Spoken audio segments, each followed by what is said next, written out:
Sutta number 6.6.55. This is one of the well-known suttas. Once, when the Exalted One was dwelling near Rajagaha on Mount Vulture Peak, the Venerable Sona dwelt in cool wood near Rajagaha. Now the Venerable Sona, in solitude apart, thought thus in his mind: the Exalted One's disciples live in active energy, and I am one of them. Yet my heart is not detached and free of the asavas. My family is rich, and I can enjoy riches and do good. What if I were to forsake the training and turn to low things, enjoy riches and do good?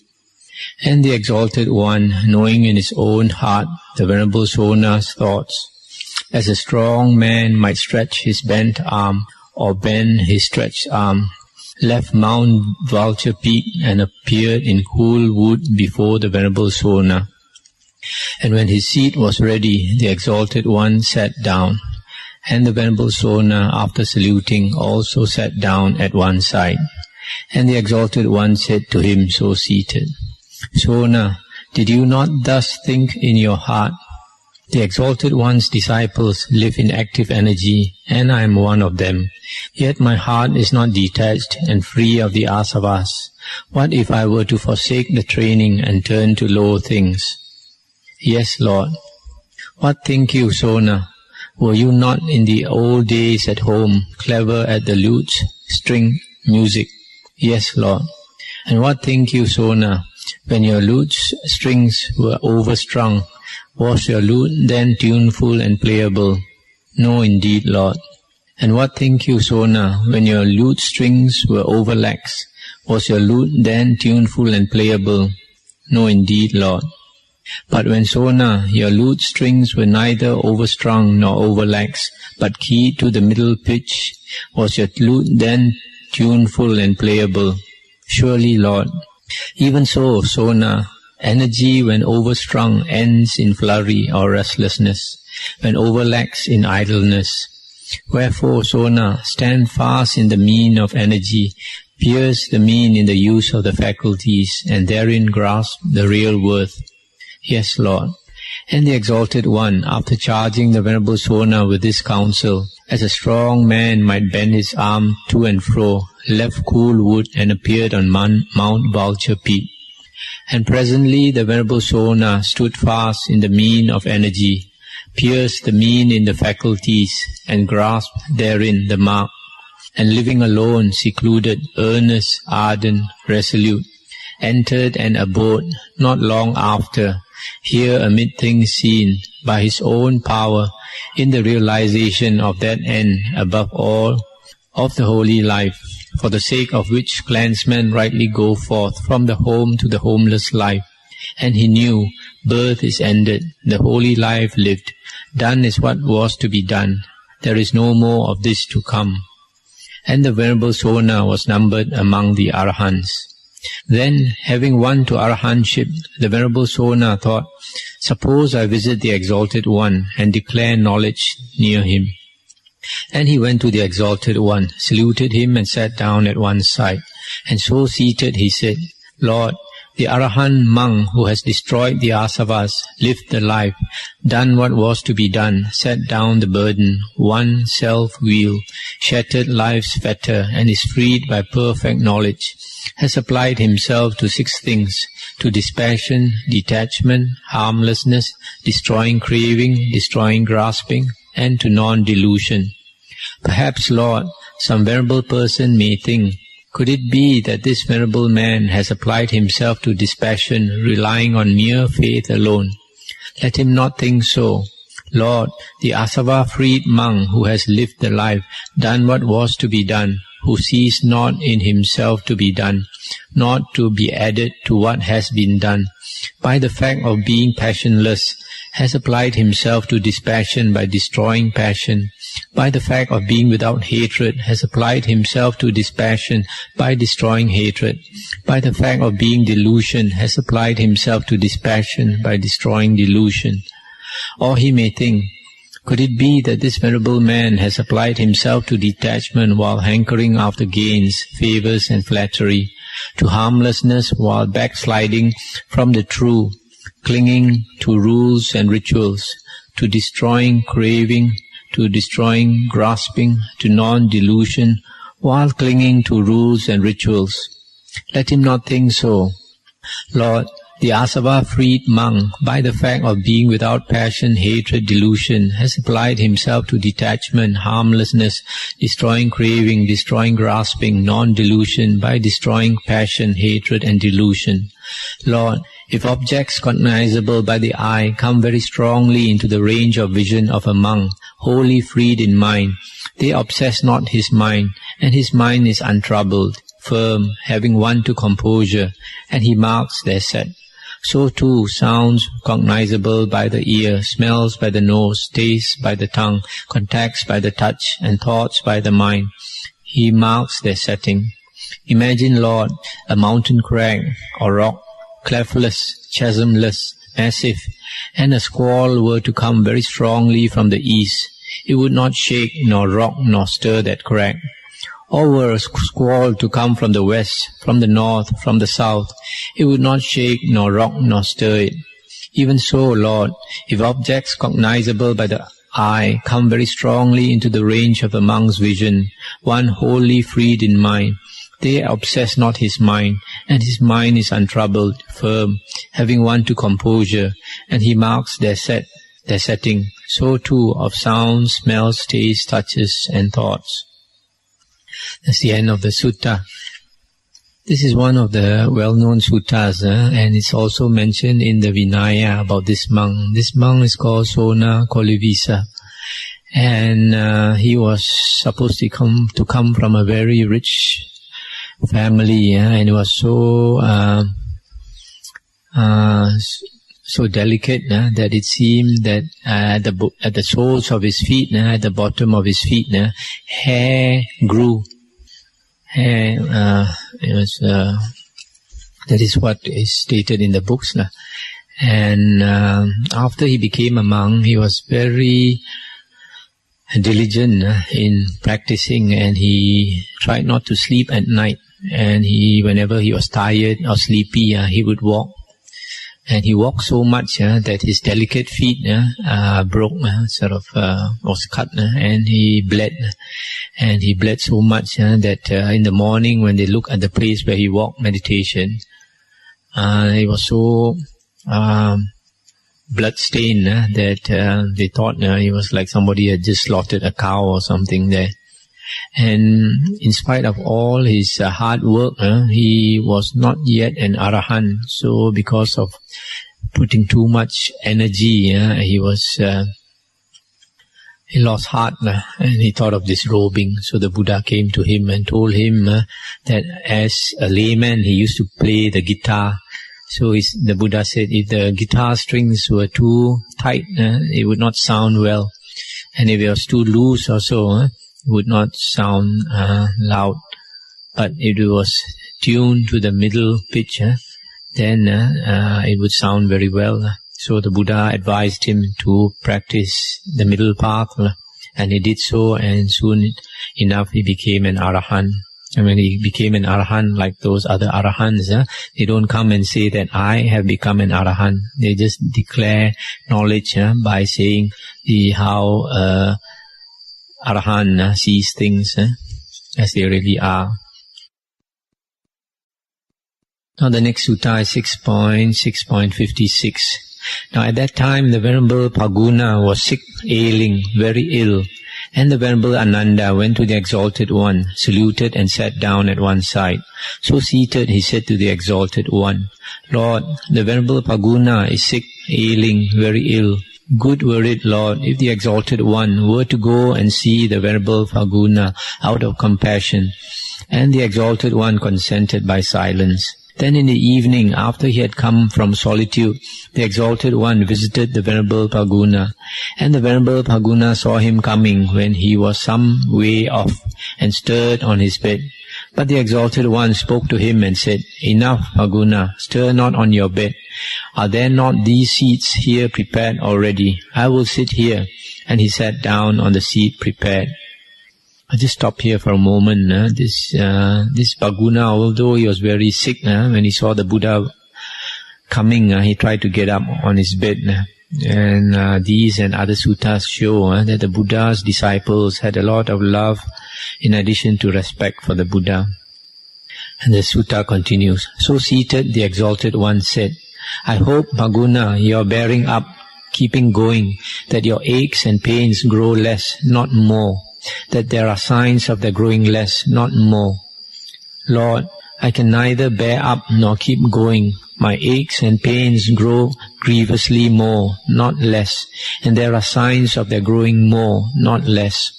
Lord, the violent ache that racks my head is just as though some lusty fellow chopped at it with a sharp-edged sword.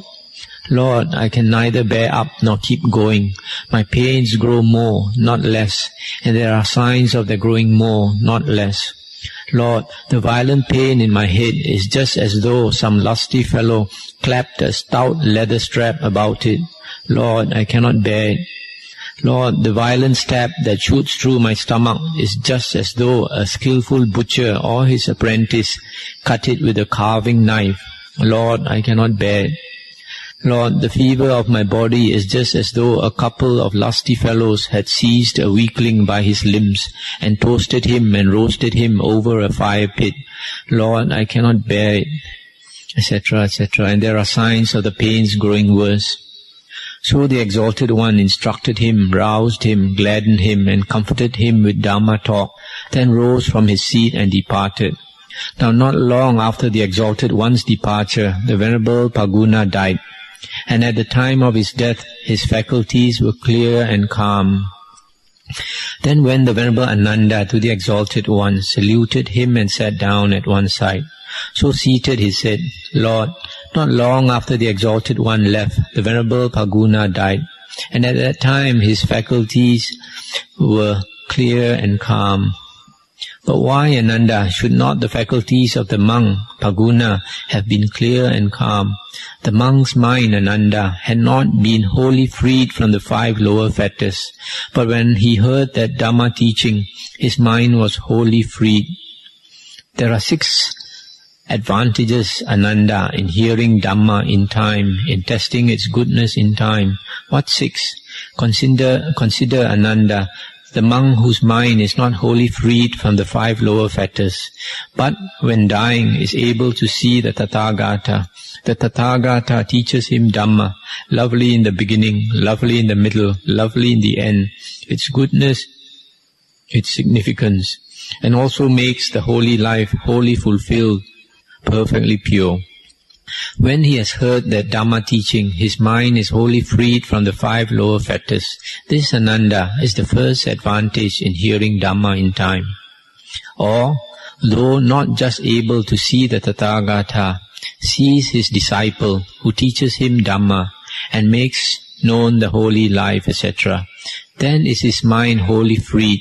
This, Ananda, is the second advantage. Or, though not able to see the Tathagata or his disciple, continues to reflect in mind on Dhamma, as heard, as learned, ponders over it, pores over it, then is his mind wholly freed. This, Ananda, is the third advantage in testing its goodness in time. Consider, Ananda, the monk whose mind is wholly freed from the 5 lower fetters, whose mind is not wholly freed in respect of the complete destruction of the root of becoming, who, when dying, is able to see the Tathagata. The Tathagata teaches him Dhamma, makes known the holy life. When he has heard that Dhamma teaching, his mind is wholly freed in respect of the complete destruction of the root of becoming. This, Ananda, is the fourth advantage in hearing Dhamma in time. Or he sees the Tathagata's disciple who teaches him Dhamma, etc. Then is his mind wholly freed. This, Ananda, is the fifth advantage. Or, though not able to see the Tathagata or his disciple, ever reflects in mind on Dhamma, as heard, as learnt, ponders on it, pores over it. As he does so, his mind is wholly freed as to the complete destruction of the root of becoming. This, Ananda, is the sixth advantage in testing his goodness in time. Verily, Ananda, these are the 6 advantages in hearing Dhamma in time, in testing its goodness in time. It's the end of the sutta.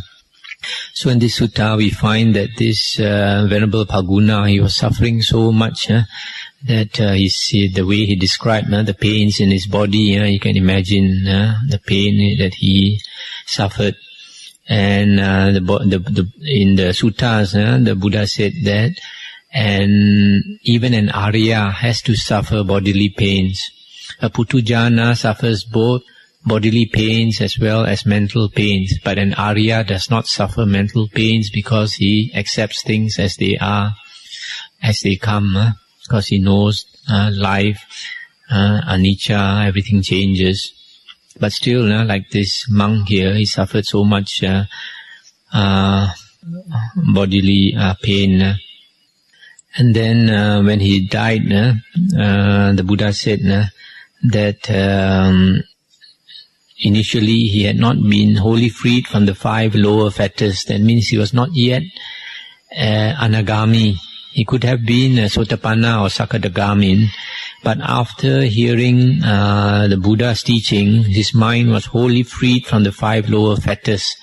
The 5 lower fetters meaning that he is or at least an anagami. Now, earlier we read that Aryahood and even Arahanthood is obtained during the 5 occasions, from hearing Dhamma, teaching Dhamma, repeating Dhamma, reflecting on Dhamma, and during meditation. And this sutta again confirms that Aryahood or Arahanthood can be obtained from listening to Dhamma. Just as here the Buddha said, either that person hears the Dhamma from the Buddha himself and he obtains freedom from the 5 lower fetters, or if he is already freed from the 5 lower fetters, just from hearing Dhamma itself, he can become an Arahant. Or if he is not able to hear it from the Buddha himself, then he hears it from a disciple of the Buddha, meaning he hears it from another monk. Or even if he does not hear it from another monk, then he reflects on Dhamma, the discourses of the Buddha that he has heard. When he reflects on it, it is possible that the 5 lower fetters can be destroyed. Or if they are already destroyed, then he can even attain Arahanthood by reflecting on Dhamma. And the other one is listening to Dhamma. So this is one of the suttas that again confirms that by listening to sutta or reflecting on Dhamma, then a person can attain Aryahood or Arahanthood. The next sutta, 6.57. Once when the Exalted One was dwelling on Mount Vulture Peak near Rajagaha, the Venerable Ananda approached him, saluted and sat down at one side. So seated, he said to the Exalted One, Lord, 6 breeds have been declared by Purana Kassapa, the black, the blue, the red, the yellow, the white, and the purest white. Lord, here is the black breed declared by him. Mutton butchers, pork butchers, fowlers, hunters, thugs, fishermen, robbers, cutthroats, jailers, and all others who follow a bloody trade. Here is the blue breed, monks who live as though with a thorn in the side, and all others who profess the deed and doing. Here is the red, Jains and the loincloth folk. Here is the yellow, white-robed householders and followers of naked ascetics. Here is the white, Fakirs, F-A-K-I-R-S, and their disciples. And here, Lord, is the breed of the purest white, declared by Purana Kassapa, Nanda Vacha, Kisa Sankicha, and Makali Gosala.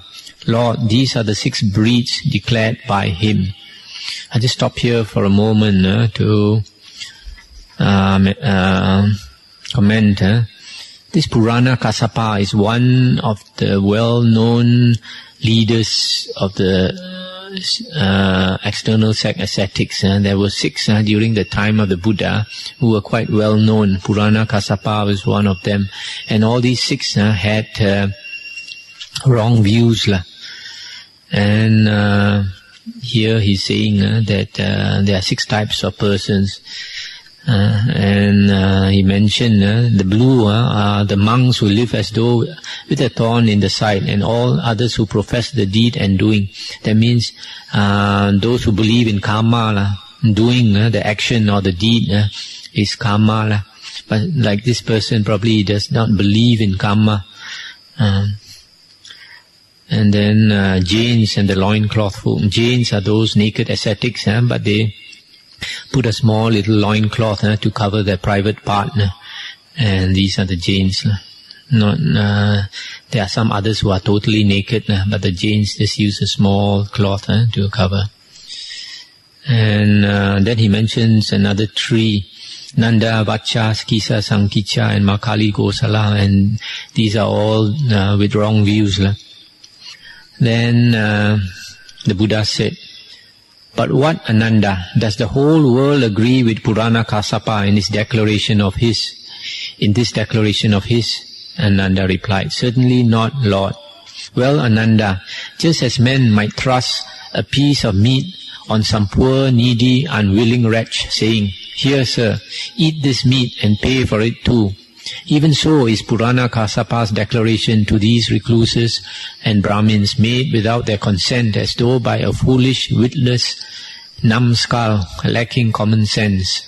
Just stop here to comment again. So you see here, the Buddha calls this person a foolish, witless numbskull lacking common sense. So sometimes the Buddha can also use some strong words.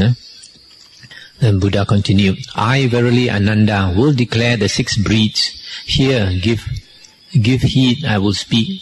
Yes, Lord, rejoined the Venerable Ananda. And the Exalted One said, and what, Ananda, are the 6 breeds? There are some of black breed, Ananda, who breed black Dhamma.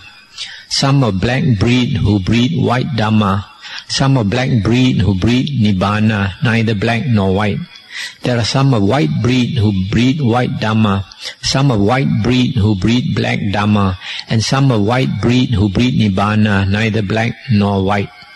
And how Ananda breeds the black breed, black Dhamma.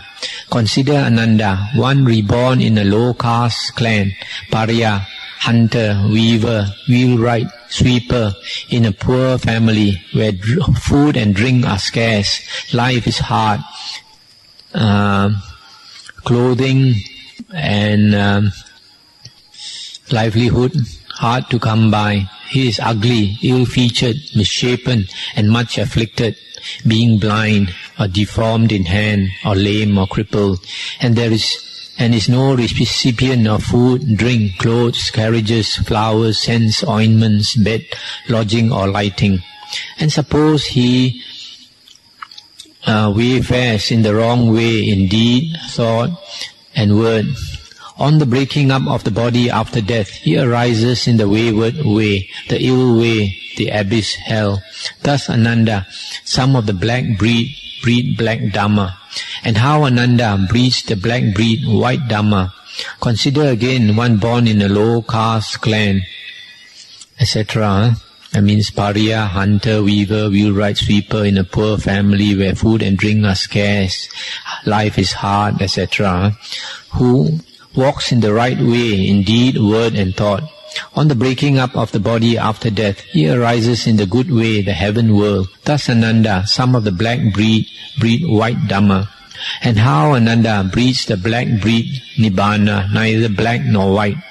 Consider again one born in a low caste family, pariah, hunter, weaver, wheelwright, sweeper, etc., ugly, ill-featured, misshapen, one who has his hair and beard shaved, dons the yellow robe, and goes forth from the home to the homeless life.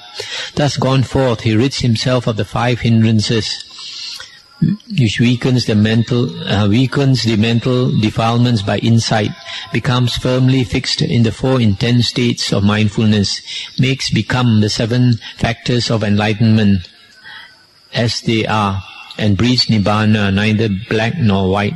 Thus Ananda, some of the black breed Nibbana, neither black nor white. And how Ananda breeds the white breed black Dhamma. Consider one born in a high caste clan, noble or Brahmin or householder, owning stately homes, riches, wealth, domains, with gold and silver in plenty, means and service in plenty, corn and grain in plenty, is well formed, sightly, pleasing, blessed with a lily-like loveliness, is a recipient of food, drink, clothes, carriages, flowers, scents, ointments, bed, lodging and lighting. And suppose he walk in the right way in deed, word and thought, on the breaking up of the body after death, and suppose he walk in the wrong way in deed, word and thought, on the breaking up of the body after death, he arises in hell. Thus Ananda, some of the white breed black Dhamma. And how Ananda breeds the white Dhamma. Consider again one so born in a high caste clan, noble, Brahmin, householder, etc., rich, and who walks in the right way, and after death he arises in heaven. Thus Ananda, some of the white breed white Dhamma. And how Ananda breeds the white breed Nibbana, neither black nor white. Consider one so born, a noble, Brahmin or householder, etc. He goes forth and rids himself of the 5 hindrances, etc. And he breeds Nibbana, neither black nor white. Thus Ananda, some of the white breed Nibbana, neither black nor white. Verily Ananda, these are the 6 breeds.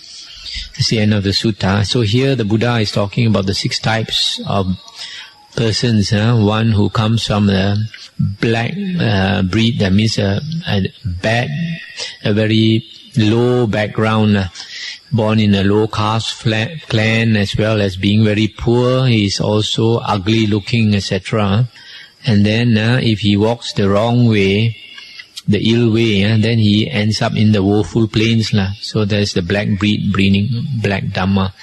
And on the other hand, if he comes from a low caste clan, poor, etc., but he walks the good way in the 3 karmas of deed, word and thought, then he arises in the heaven. So he breeds white Dhamma. Then the third one is, he's of a low caste clan, but eventually he goes forth as a monk and cultivates and attains arahanthood. So he breeds Nibbana. Similarly for the white breed. And this sutta is a little similar to another short sutta we saw earlier, Anguttara Nikaya 4.85, where the Buddha talked about 4 persons found in the world. One who is in darkness and bound for darkness. One who is in darkness bound for light. One who is in light and bound for darkness. One who is in light and bound for light. So it's a bit similar to that sutta.